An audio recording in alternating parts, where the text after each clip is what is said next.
from day one up till now, which is olive oil. Olive oil anointing.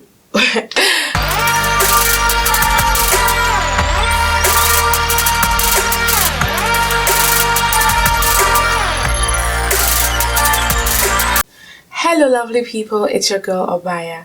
If you are a new subscriber, welcome to my channel, and if you're a returning subscriber, thanks for tuning back in. In today's video, I want to talk about the product that I have used all these years. Yes, so let's get straight to it.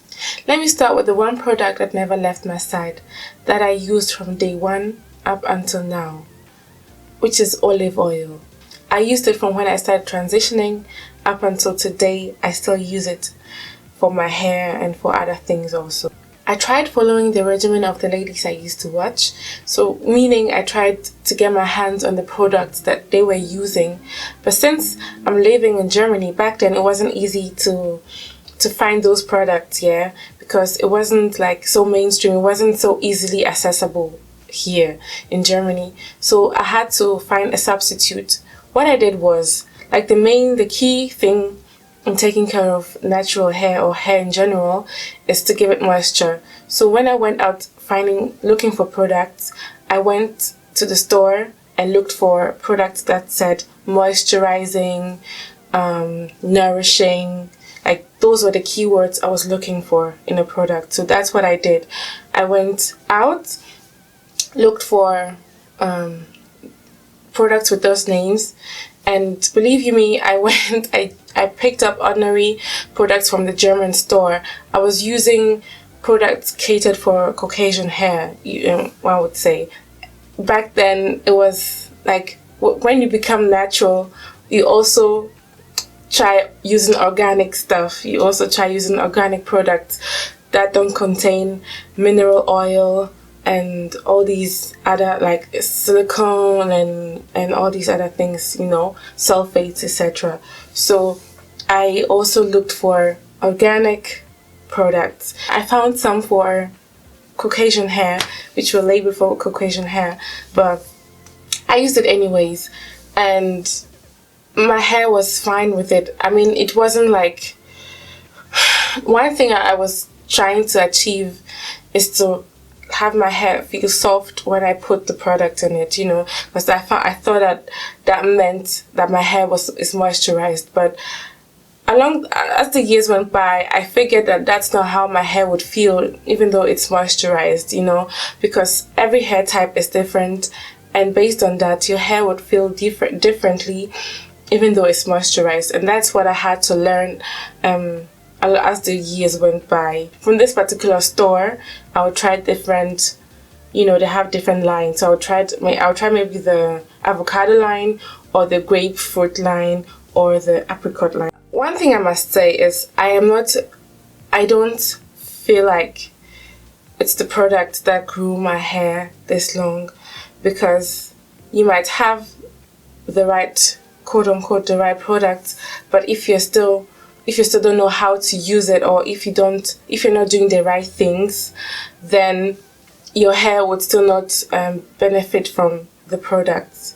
Okay, and in a subsequent video, I will talk about the things I did, or the things I avoided that helped me retain length, which is then how you grow your hair, because your hair grows, but the issue is some of us, or some people, don't know how to retain the length that they grow each month, which is why they don't see the length, or they don't see the growth that they wish to have.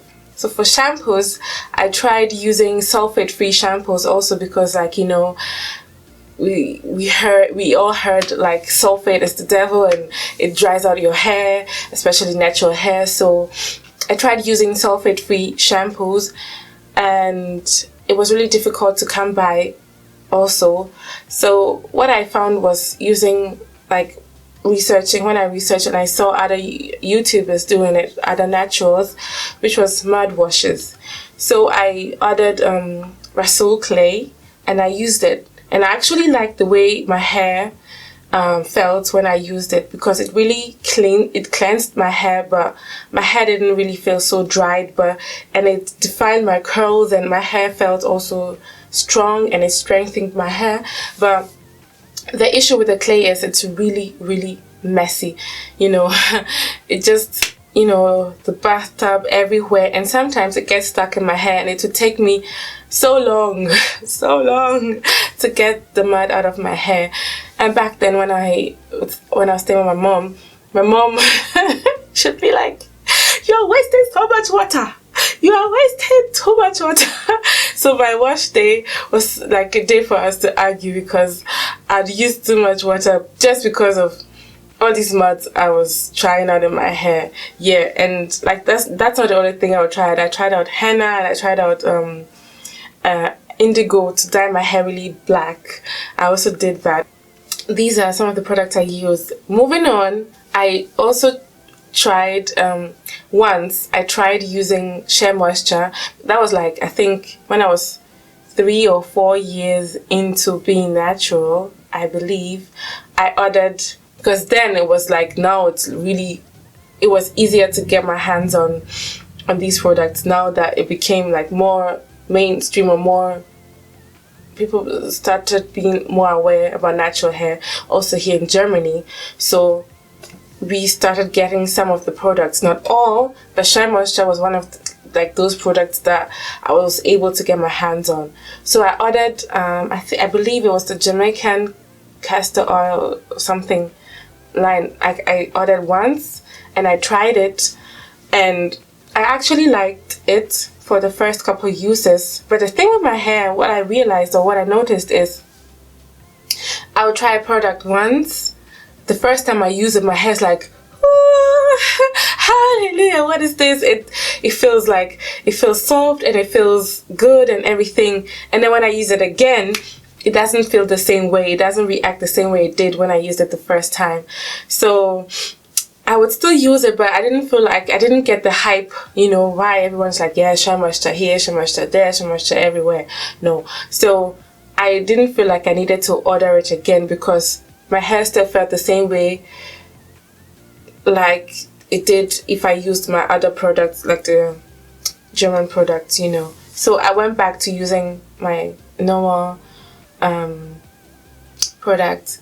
Also, what I forgot to mention is I mixed shea butter, because that's also like the holy grail of naturals, the shea butter, African shea butter, Yes, I used shea butter mixed with olive oil and all these other oils that you would be recommended, back when when you're starting out, you're trying everything out. So when you see this, you want to try that. When you see that, you want to try it. So I got what's it called? Avocado oil, almond oil, grapeseed oil, all the oils that I could find. I mixed it into my shea butter mix, and I would apply it on my hair. My hair felt fine. Along the line, I felt like, is it really necessary for me to get all these oils? I mean, olive oil did the same job like all these other oils did. My hair didn't feel any different from using all these other oils. So I just went back to mixing my shea butter with olive oil and castor oil. I should say those are the two oils that I still use. Olive oil, castor oil. And I would also mix in glycerin. Like, one thing I also tried doing was to mix cocoa butter, avocado butter, aloe vera butter, and some other butters, to create this mango butter, to create this super butter or super butter, however you want to pronounce it. To get like this perfect mix that would be super moisturizing or super for the hair. But I just figured like they all did the same thing. They all, at the end of the day, they all did the same thing. So there was no need for me to get all these other butters, at least for me. So I just stuck with shea butter because, one, it was cheaper and easily accessible for me versus having to order these other butters, and it was quite expensive. Yeah, so I just stuck with using shea butter, olive oil, castor oil, and glycerin in my mix. And that's the mix I still use occasionally. Mind you, I don't always use it. Currently, I'm trying out something different, but I'll get to that. So, other products I used is Anjaki's line. The thing is, I got my hands on the sample, so I tried out the sample, and my hair, as usual, it was like, hallelujah. But then because of that experience, I thought like, yes, I had finally found the product that would make my hair feel the way I thought I wanted it to feel, like the way I wanted my hair to feel. So I got the full-sized product and I used it, and my hair didn't feel the same way it did the first time I applied it. So I kept using it for a while. I think for 4 months, I should say. I just wanted to use it longer to see if maybe any changes, but it didn't really feel differently from the way my hair felt using the other products. Yeah, so I decided I just decided like, I don't really need to be ordering this product, because like the point for me is to just be able to go to the store, grab something, apply it on my hair, not having to order it, wait for it. After trying Anjaki's, I went back to trying Caucasian brand products, you know what I mean? So like Garnier, I believe, and that I used basically because I liked the way it smelled. And you know, with using shea butter and all this, your hair really smells organic, like organic. And I really wanted my hair to smell like this, flowery and like, you know. But I used it for a while, and then afterwards I went back to using my organic products. Fast forward to now, what I'm currently doing at the moment, I started doing this towards the end of 2018. I started using only olive oil and aloe vera juice to moisturize my hair. I mean, I've been using aloe vera juice like during these years, off and on. Like I would mix it in a bottle with my water, I spray it in my hair, and that. But like this time around, I'm just using the juice and olive oil, and those are the two products that I use to moisturize my hair. But like I like to try out new stuff. Then if I see it's yielding results for someone else, then I'll try it out. And if it doesn't, I'll just go back to what I know works for me, you know. But there's no harm in trying out something new. And then if you see it's not working for you, you move on, or you go back to what works for you and you stick with it. So this is like, I should say, my last the last thing I want to try out and see how if my hair's gonna thrive differently or feel differently. And if it doesn't, I'll just go back to doing what I used to do, which worked fine, I believe. So I've been doing this, I think, for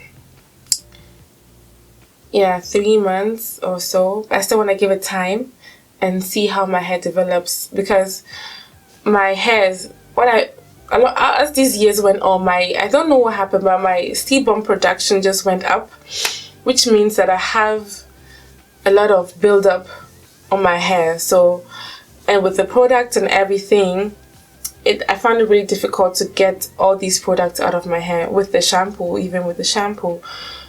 And so I decided that I wanted to use less products to see if I could just get my hair to feel like a certain way, lighter and flowy and everything. That is why I decided to try out this new regimen. The shampoo I still use is Cantu shampoo, and yeah, that's the only shampoo I still use, along with moisturizing my hair with olive oil and the aloe vera juice. And for deep treatments, I use rice water. I believe maybe you might have heard of it, and if not, you can just type in YouTube. You'll find lots of videos of people trying it out and testifying about the results they've gotten using rice water. My front is the shortest versus the rest of my hair, so that's where I really saw like this actually works. So you might want to give it a try. It might work for you, it might not. So please don't hold me accountable. Don't come and say, yeah, Obaa Yaa said this is going to work, so yes. Please. It worked for me. That's what I want to say. It worked for me, and you might give it a try. You could give it a try and it might also work for you. I believe that it's not the products that grow your hair, it's the way you use it, the way you handle your hair alongside with knowing your hair. So I'm going to make another video. I think it's going to be like a hair series where I talk about the things I do and the things I feel like people do that inhibits their growth. So look out for that video. And if you have any questions or suggestions, you can leave them in the comments below. And on that note, thanks for watching. Don't forget to subscribe, to like, to comment, and to share this video. Also, don't forget to turn on your post notifications so that you know when I upload a new video. It's your girl Obaa Yaa.